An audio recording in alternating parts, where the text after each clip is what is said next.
안녕하세요. 오늘은 좀 재미있고 의미 있는 영상을 만들어 보려고 했습니다. 그게 뭐냐면 제가 대중서적을 쓰기 시작했잖아요. 몇 분께서 저에게 재미있는 질문을 보내주셨는데 가장 최근에 출판한 우리 하늘 아버지에 대한 질문을 해 오셨어요. 근데 그분께서 제 유튜브 팔로우시더라고요. 그래서 저랑 같이 주기도문을 처음부터 끝까지 그리스어로 계속 암송하셨는데 그분께서 제 책을 읽어 보시더니 어 질문이 생긴 거예요. 뭐냐면 우리가 그리스어를 암송했기 때문에 문법적으로 주기도문을 계속 풀 줄 아셨나 봐요. 그런데 제 책을 보시면 문법적 내용은 거의 나오지 않아요. 아예 안 나오는 건 아닌데 거의 나오지 않죠. 그래서 그 부분에 대해서 특별한 이유가 있었는지에 대한 질문을 저에게 하셨어요. 저는 이게 되게 의미 있는 질문이라고 생각하기 때문에 이 부분에 대해서 오늘 영상을 통하여 짧게 이야기를 나누고자 합니다. 준비되셨죠? 저에게 주신 질문의 답을 저는 하나의 책을 소개해 드림으로 시작하고자 합니다. 한번 보실래요? 짜잔. 이 부분이 중요해요. 여기. Biblical Performance Criticism. 이건 이제 네 번째 볼륨이고요. 이제 구약에 있는 어떤 구전 전통에 대해서 다룬 건데 이 시리즈가 구약만 다루지 않습니다. 신약도 다루고 저는 이제 이런 책들이 되게 좋아요. 이제 학계에서 이게 막 뭐 유명하거나 많이 읽히는 책은 아닌데 제가 이러한 종류의 책을 좋아하는 이유가 뭐냐면 구약도 마찬가지고 신약도 마찬가지로 문맹이 문예인보다 압도적으로 많았습니다. 그렇기 때문에 이 지형도를 그리자면 글을 모르는 사람이 글을 아는 사람보다 훨씬 더 많아요. 그러니까 이러한 지형도를 염두에 두고 글을 쓰고 연구를 하는 그러한 프로그램이 이러한 책들을 만들어 낸다는 거죠. 자, 이 책에서 어떠한 내용이 나오냐면 자, 이 책 말고요. 이 시리즈에서 만든 책들 중에 어떤 책이 있냐면 그 신약 성경을 재건된 코인의 그리스어로 읽는 거예요. 그러면 음성학적 지형도가 생깁니다. 제가 설명을 좀 해 드릴게요. 여러분께서 그리스어 텍스트를 딱 열고 읽어 보면 눈으로 읽으면 문법적인 요소밖에 안 보여요. 문법. 그러니까 예를 들어서 주어가 어디 있느냐, 그다음에 본동사가 어디 있느냐, 그다음에 준동사가 본동사와 어떻게 연결되느냐, 그리고 이 문법적 구조가 거대한 신텍스 속에서 어떠한 의미를 만들어내느냐 이런 것들밖에 보이지 않죠. 그러나 만약에 소리 내서 그리스어를 읽기 시작하잖아요. 그러면 눈으로 보고 문법을 파싱할 때 전혀 볼 수 없었던 요소가 보이기 시작합니다. 그리고 그 보이는 바를 따라가다 보면 거대한 산맥 같은 게 보여요. 그러니까 저는 그거를 음성학적 지도라고 보는 거예요. 눈으로 보는 지도가 아니라 귀로 들리면서 내 머릿속에 그려내는 지도가 있어요. 이제 그것들을 그려 보면 문법적으로 텍스트에 접근할 때는 볼 수 없었던 의미망들이 형성이 됩니다. 그러니까 이거는 제가 아무리 설명을 해도 여러분께서 바로 이해는 안 될 거예요. 직접 텍스트를 읽어 보시고 그걸 느껴야지만 여러분께서 느낄 수가 있어요. 그러니까 쉽게 이야기해서 우리 그 언어 유희적인 장난을 많이 쳤잖아요. 뭐 간장 공장장이 막 이런 얘기. 그거를 인제 글로 써서 문법을 파싱할 때랑 그냥 소리 내서 읽으면서 내 귀로 느낄 때랑 같지만 다르고 다르지만 같은 그 지점이 생기잖아요. 그러니까 그 교집합을 떠나서 여집합적으로만 봤을 때 음성학적 지도는 텍스트를 눈으로 보고 파싱할 때는 볼 수 없었던 독자적인 세계관을 형성할 수 있다는 겁니다. 이해되셨죠? 아니 왜 이렇게 거창하게 이야기합니까? 왜냐면 제가 이 책을 쓴 사실 본래 동기가 여기 있어서 그래요. 제가 이런 내용을 쓰지 않았어요 아예. 왜냐면 평신도들이 이런 얘기 들으면 책을 읽지 않고 바로 덮어버릴 것 같아서 이런 걸 다 생략했죠. 그런데 제가 저의 인제 유튜브를 보시고 이제 그리스어를 따라서 읽으셨던 분의 질문을 받고서 '이 부분은 제가 설명을 해 드리는 게 낫겠다.'라고 생각해서 이 영상을 만든 겁니다. 자 인제 그다음 페이지로 한번 가 보도록 할게요. 신약 성경에 주기도문이 두 번 나오죠. 마태복음과 누가복음입니다. 그런데 이 부분을 여러분께서 그리스어로 딱 보면 달라요. 어떻게 다르냐? 마태복음은 굉장히 음성학적으로 지도가 부드럽게 그려집니다. 누가복음은 그런 지도가 잘 그려지지 않아요. 그 이유가 무엇인가? 이거는 저의 판단이에요. 마태복음은 마태가 마태복음을 쓰기 전에 그 당대의 구전으로 떠돌고 있던 주기도문을 최대한 보존한 채 마태복음에 끌고 와서 사용했다고 저는 생각합니다. 그러나 누가복음은 누가가 마태복음을 인용했다라고 다수학자들이 이야기하잖아요. 저도 그들의 의견에 동의해요. 이럴 경우 누가는 마태복음에 있는 주기도문을 끌고 올 때 있는 그대로 끌고 오는 게 아니라 자신에게 맞는 쪽으로 변용하여 누가복음에 사용을 합니다. 이때 텍스트적 의미는 살아나지만 구전적 의미가 많이 죽어요. 그래서 누가복음의 주기도문은 운율이 잘 일어나지 않습니다. 그런데 마태복음은 운율이 일어나요.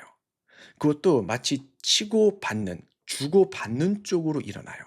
저랑 같이 그리스어를 외워보신 분은 아시겠지만 저는 이게 마태복음에 있는 주기도문이 구전으로 마태복음이 쓰이기 전과 후에 떠돌았다라고 생각을 하고요. 그렇기 때문에 이것을 염두에 두고 제가 생각을 발전시킨 거예요. 자, 일단 마태복음에 있는 주기도문을 한번 오랜만에 같이 한번 암송해 볼까요? 자, 여러분께서 치고받는 그 구조를 느낄 수가 있습니다. 지겹더라도 한번 해 보세요.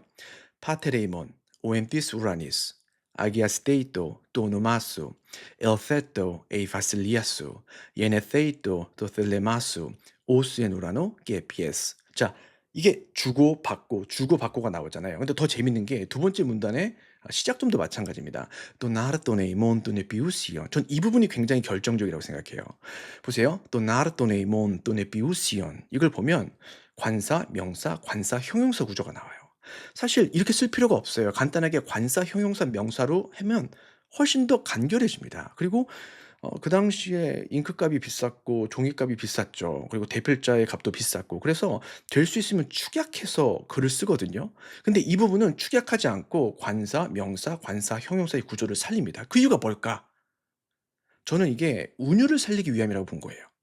보세요. donar, doneimon, donebiusion, 돈, 돈이 같이 이걸 엮어주죠. 그리고 주고받는 구조를 생성합니다. 그 뒷부분도 마찬가지죠. 뭐 종결점도 마찬가지죠. donar, doneimon, donebiusion, doseimin, seimeron, geafeseimin, taufelemataimon, osgeimis afeikamen, tisofleteseimon, gemeisengyengeseimas ispirasmon, allaruseimas apotuponeru. 이걸 읽어보면 굉장히 플로우하게 운율이 생성될 뿐만이 아니라 이게 암기하기도 더 편합니다. 저는 이 마태복음을 쭉 이제 그리스어로 읽어 나가기 시작하면 그러니까 음성으로 읽어 나가기 시작하면 모든 구간이 다 음성학적 플로우가 생기냐 그건 아니에요. 발음하기 어려운 부분도 있어요. 그리고 혀가 꼬이는 부분도 있습니다. 저는 이런 부분은 구전으로 보지 않아요. 이것은 그냥 글쓰기의 단계에서 생성된 전통이라고 생각하고요. 그러나 반면에 이와 대조적으로 플로우가 잘 되는 구절이 있습니다. 저는 이 부분은 구전이라고 생각해요. 근데 이런 부분이 아무 데나 나타나는 게 아니에요. 어떠한 잠언 형식의 글이 나타날 때 그리고 기도문 같은 데 이런 부분이 나타나고요. 바울서신도 마찬가지예요. 빌립보서나 골로새서에 보면은 그리스도 찬가가 나오잖아요. 운율이 굉장히 플로우하게 연결이 됩니다.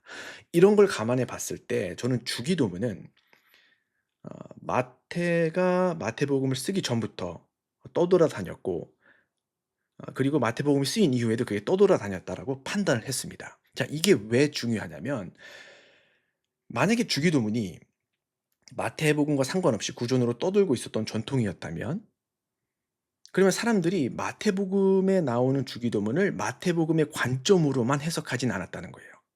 우리도 마찬가지죠. 현대인이 주기도문을 외울 때 하늘에 계신 우리 아버지요.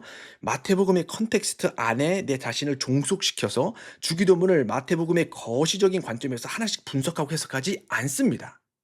우리는 주기도문을 마태복음과 전혀 상관없는 컨텍스트 속에서 암송하고 외우고 내 삶의 어떠한 어려운 길목에서 하나의 등불처럼 사용할 때가 있어요. 그 왜 그러냐? 기도문이기 때문에 그래요. 기도문이기 때문에. 기도문이기 때문에 굳이 마태복음이라는 컨텍스트가 없어도 그 기도문으로서 효용 가치, 내 삶에 적용시킬 수 있는 가치가 드러난다는 겁니다. 기도문이기 때문에 그래요. 전 이게 뭐 탈문맥 이렇게 보진 않습니다. 기도문이라는 이유 하나만으로 이 주기도문은 어 우리도 그러잖아요. 힘들 때 주기도문 하고 그리고 어려울 때 주기도문 하고 그리고 예배 드릴 때도 주기도문을 하고 그때 마태복음 컨텍스트 안에 우리가 주기도문을 종속시키지 않잖아요. 주기도문을 하면서 내 삶과 연결시키고 내 어려움과 연결시키고 내 감사거리와 연결시키면서 주기도문을 내 삶을 인도하는 하나의 등불처럼 여기기도 하잖아요. 왜? 기도문이기 때문에 그래요. 그래서 저는 이 정경적 관점이라는 그 방법론으로 제가 주기도문을 인제 썼는데요. 그 이유도 있습니다. 왜냐면 그 당대 사람들이 구약 성경을 성경으로 봤어요, 성경으로. 그리고 주기도문에 나타나는 여러 가지 요소들이 구약 성경과 공명을 합니다. 그래서 저는 그리스 로마 시대의 그리스도인들이 특히 구약 성경을 알고 있었던 그리스도인들이 주기도문을 꼭 마태복음의 컨텍스트 안에서만 암송한 게 아니라 삶의 자리에서 암송을 하면서 구약 성경과 매칭을 하고 그리고 자신의 삶과 매칭을 하고 그러면서 인제 1 세기 후반 2 세기 3 세기 가면서 이제 기독교 신학이 인제 발전되면서 내용이 점점 풍성해지잖아요. 그러면서 그런 어떠한 거시적인 교리적인 세계관 속에서 주기도문을 암송하면서 삶의 자리에서 삶과 연결시켰다고 생각을 한 거죠. 그렇기 때문에 저는 이 주기도문을 쓰면서 문법적인 요소는 제가 크게 강조하지 않았고요. 마태복음과 어떻게 연결되는지도 제가 크게 강조하진 않았습니다. 물론 부분 나타나긴 하지만 제가 이 책을 쓰면서 가장 어 연결시키고자 했던 게 뭐냐면 '이것은 기도문이다.' 마태복음 밖에서도 충분히 암송될 수 있었고 삶의 자리에서 삶과 연결시켜 적용과 해석까지 될 수 있었다. 그렇기 때문에 제가 좀 더 광범위한 그러니까 마태복음이 이 시기에 쓰였다면 그 전과 후로 광범위하게 이 주기도문이 유통되었을 때 사람들이 어떻게 이 주기도문을 생각하고 삶의 자리에서 연결을 시켰는가 이 부분에 초점을 맞추어서 제가 이 책을 쓴 거죠. 그런데 너무 재밌게도 저의 그 유튜브를 전 유튜브에 그 팔로워가 많지도 않아요. 많은 분들도 별로 보지 않아요. 근데 어 그중에 몇 분이 제 유튜브를 보시면서 저랑 같이 그리스어를 인제 암송하셨는데 이제 그걸 암송하시다 보니까 당연히 제 책에도 문법에 대한 내용이 많이 나올 줄 아셨나 봐요. 근데 그거는 저의 의도랑은 좀 달랐습니다. 그래서 여기에서 사죄의 말씀을 먼저 드리고요. 그다음에 이 혹시 이 영상을 보고 계신다면 이 부분을 꼭 기억해 주세요. 구약도 마찬가지고 신약도 마찬가지예요. 우리가 눈으로 텍스트를 읽을 때랑 발음할 때 이제 귀에 울려 퍼지는 음성학적 지도를 비교해 보면 강조 포인트가 다른 지점이 생겨요. 뭐 아주 dramatically하게 시프트가 되진 않아요. 그러나 아주 사소한 부분에서 공명이 되는 부분이 있어요. 이게 귀에 딱딱 이렇게 찰진다는 표현을 쓰더라고요. 찰지게 이렇게 딱딱 맞는 부분이 나와요. 전 그런 부분이 어쩌면 성경을 쓰는 저자들이 글을 읽지 못하고 들을 수밖에 없는 사람들에게 '이 부분이 강조점이야. 이 부분이 암송해야 될 부분이야. 바로 이 부분이 내가 포인트를 만드는 부분이야.'라고 넌지시 그들의 언어의 세계관 속에서 말했다고 생각하는 거예요. 하지만 현대인들은 텍스트를 읽을 때 그냥 글자만 보잖아요. 글자만 보고 문법을 해석하고 저도 한때는 그랬죠. 문법 좋아하고 사본 좋아하니까 계속 그쪽으로만 갔는데 이거는 지나치게 서구적인 방법이라는 것을 제가 어 알게 됐죠. 그래서 지금은 물론 제가 지금도 문법도 좋아하고 사본도 좋아하지만 삶의 연구의 배분을 인제 그 듣는 각도에서도 많이 보려고 노력을 해요. 그런데 아직 학계에서 이 부분은 많은 사람들이 연구를 하진 않아요. 왜냐하면 아시다시피 인제 서양인들이 이 신약의 그 상아탑에서 지금 리드를 하고 있기 때문에 여전히 서양식으로 텍스트를 쪼개고 분석하고 연구하는 쪽으로 많이 가요. 그래서 인제 뭐 단어를 분석하고 뭐 통설원을 분석하고 이 단어의 원래 그 모폴로지가 어떻고 이런 쪽으로 많이 연구가 됐는데 물론 이 부분도 중요하지만 여기에만 강조하다 보면은 사실 고대인들이 많이 들었거든요, 텍스트를.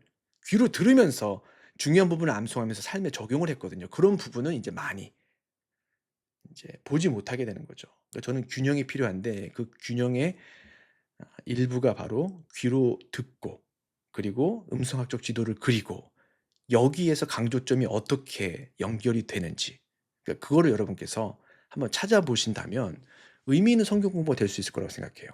그러니 그리스어 텍스트도 한번 열심히 한번 읽어 보세요. 읽어 보세요. 그리고 뭐 히브리어 텍스트도 마찬가지죠. 여러분께서 아시다시피 그 접속사 같은 경우도 어떤 단어에 인제 붙느냐에 따라서 왜 아니면 뭐 우로 바뀌잖아요. 그 이유도 음성이에요, 음성. 그 발음하기 편하라고. 발음하기 편하라고. 베베로 쓸 건지 우베로 쓸 건지 당연히 우베가 베베보다 편하잖아요. 이게 다 음성학적인 이유 때문에 그렇게 바뀐 거거든요. 그러니까 구약 신약 다 할 것 없이 어 텍스트를 소리 내서 읽는 게 되게 중요합니다. 소리 내서. 계속 소리 내서. 아까도 얘기했다시피 빌립보서라든지 골로새서의 그 예수 그리스도의 창가를 한번 읽어 보세요. 그러면 다른 텍스트랑 달라요. 음성이 플로우가 돼요. 물처럼 이렇게 흘러가는 부분이 나와요. 왜? 그건 구전이었기 때문에. 그게 인제 찬송이었을 수도 있고 그러니까 우리의 메모리 디바이스를 사용한 거죠. 이렇게 하면 더 외워지기 쉬우니까 이렇게 한번 해 보자. 그 뭐 히브리어 텍스트도 마찬가지죠. 그 액센트가 다 있잖아요. 액센트들을 한번 읽어 보세요. 그러면 어디에서 멈추고 어디에서 강조하냐. 그러면 이제 머리에서 음성학적 지도가 인제 그려지는 거죠. 자 제가 너무 좋은 질문을 받아서 너무 참 제 스스로 감동을 했고 그래도 이러한 그 졸고를 읽어 주시고 저에게 인제 질문을 해 주신다는 분이 계셔서 너무 감사해서 이런 영상을 만들었는데요. 뭐 누가 보실지 모르겠습니다. 그러나 혹시 그분께서 이 영상을 보신다면 어 저의 짧은 대답이었다라고 말씀을 드리고요. 이런 내용을 제가 굳이 이 책에 쓰지 않은 이유는 책은 어려우면 어려울수록 안 팔리더라고요. 그러니까 그러한 부분도 있으니까 여러분께서 인제 이해해 주시고 혹시 질문이 있다면 언제든지 제 블로그나 아니면 유튜브 영상이나 저의 이메일로 보내 주신다면 제가 시간이 허용되는 한 그 안에서 답신을 드리는 쪽으로 말씀을 나누도록 하겠습니다. 자, 오늘의 숙제. 그리스어 텍스트를 펴시고 한번 읽어 보세요. 그리고 어느 부분에서 음성학적 지도가 또렷이 그려지는지, 그 어느 부분에서는 안 그려지는지를 한번 분석해 보세요. 그러면 어쩌면 우리는 그 큐에 대한 연구 그리고 구전과 전통에 대한 연구를 한 발자국 더 앞당길 수 있을지도 모른다라는 거룩한 상상을 해 봅니다. 그리고 좋은 하루 되시고요. 우리는 다음 시간에 보겠습니다. Pateremon o en tisuranis agias deito don masu el theto e vasiliasu en theito to thelemasu o senurano gepies donarton e mon tune piusion doseimin semeron giafesemin ta felematemon os gemis a fecamen disofletesemon que me senyengesemas inspirasmon alla rusemas apotu ponero. Shalom.